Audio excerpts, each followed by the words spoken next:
मान लो कोई आपको बोलता है आपका तो ट्यूमर है, लंप है, कैंसर है, तो कीमोथेरेपी करा लो। लेकिन कीमोथेरेपी करा लें, what is the question again? Yes doctor साहब, मैं आप जो बोल रहे हैं मैं ये करा लूंगा, लेकिन क्या कोई एविडेंस है जिन लोगों ने कीमोथेरेपी कराया है इस स्थिति पे वो उनकी लाइफ ज्यादा अच्छी रही, या क्वालिटी ऑफ लाइफ या लाइफ स्पैन ज्यादा लंबी रही इन कंपैरिजन टू जिन्होंने कुछ नहीं कराया, चाहे पैसे के अभाव से नहीं कराया, चाहे उनका मन नहीं किया नहीं कराया, राइट? क्या कोई एविडेंस है? The answer is on the contrary, evidence है, लेकिन एविडेंस ये है कि जिन्होंने नहीं कराई, कुछ भी नहीं किया, दे आर मोर हेल्थियर, वो भी बीमार हैं लेकिन कम बीमार हैं, उनकी लाइफ जिन्होंने कराया उससे ज्यादा लंबी है। और अगर कोई बोलता है नहीं ये तो कुछ हमने बोलते चेरी पिक, मैंने कुछ एग्जांपल दिखा दिए, तो आप दिखा दो अपने एग्जांपल, राइट? आप जो बोल रहे हो उसको वेरी सपोर्ट करने को डॉक्यूमेंट दिखा दो, राइट? मैं आपको यही बोलना चाह रहा हूं, मेरा मैसेज ये है कि chemotherapy causes cancer, chemotherapy causes cancer, ये बुक में दिया है, लास्ट में पोस्टर है, उसमें सारे एविडेंस दिए हैं, राइट? कितने एविडेंस दिए? 70 मैंने एविडेंसेस दिए हैं। Chemotherapy causes cancer, chemotherapy causes cancer. Chemotherapy क्या करता है कि जो ट्यूमर को टारगेट करते हैं उसको तो श्रिंक कर देता है, बट एट द कॉस्ट कि कैंसर को बाकी जगह फैला देता है। तो जो पेशेंट है ना वो तो ट्यूमर को देखता है ना, देखो ये छोटा हो रहा है, लेकिन आपको ट्यूमर को छोटा करना है या अपनी लाइफ स्पैन को बढ़ाना है? You have to ask a right question, what is your intention? To reduce the tumour size और your intention is to live a longer life, to live a healthier life? If you want to live a healthier life, this is not supporting you, right? Chemotherapy से नहीं होने वाला कुछ, उससे उल्टा जरूर हो जाएगा। रेडिएशन से नहीं होने वाला कुछ, सर्जरी से नहीं होने वाला कुछ। ये मैं नहीं कह रहा हूं, मैं तो कह ही रहा हूं, खैर एविडेंस ये कह रहा है।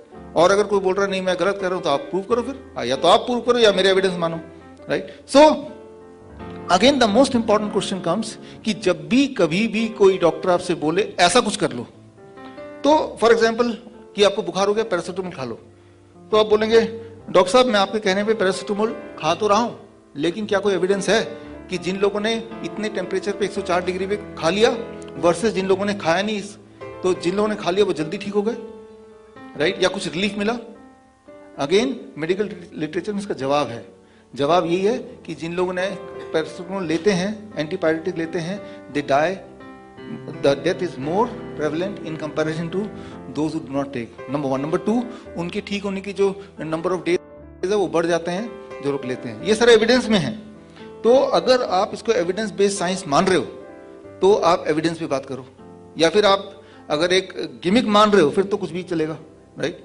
तो at the end of the day the most important message यही है कि आप सिर्फ जो आपको बोला जा रहा है, और ये ताना बाना पूरा बिछा है, जानबूझ के है, जिस चीज से ठीक होता है द DIP डाइट, वो DIP डाइट का मतलब सिर्फ कुछ नहीं है, वो तो नाम रख दिया है, और एक्चुअली ये फ्रूट्स एंड वेजिटेबल्स है, राइट? 12 बजे तक स्ट्रिक्टली फ्रूट्स खाना है और लंच और डिनर से पहले स्ट्रिक्टली सलाद खाना है, करीब 400-500 ग्राम, और प्रोटीन्स, एनिमल प्रोटीन छोड़ देना है। That is what is DIP diet. धूप में बैठना है 15-20 minute, that is what is DIP diet. यही तो है ना।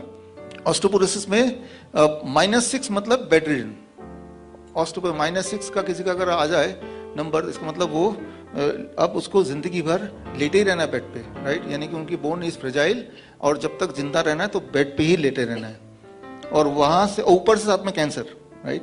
और उन सब से निकल के, right, at the age of 55 अगर वो मैराथन रनर बन जाए तो अब सेरिब्रल एट्रोफी, राइट? इसका तो मुंह से शब्द ही इतना मुश्किल से निकलता है, इतना मुश्किल बीमारी है, राइट?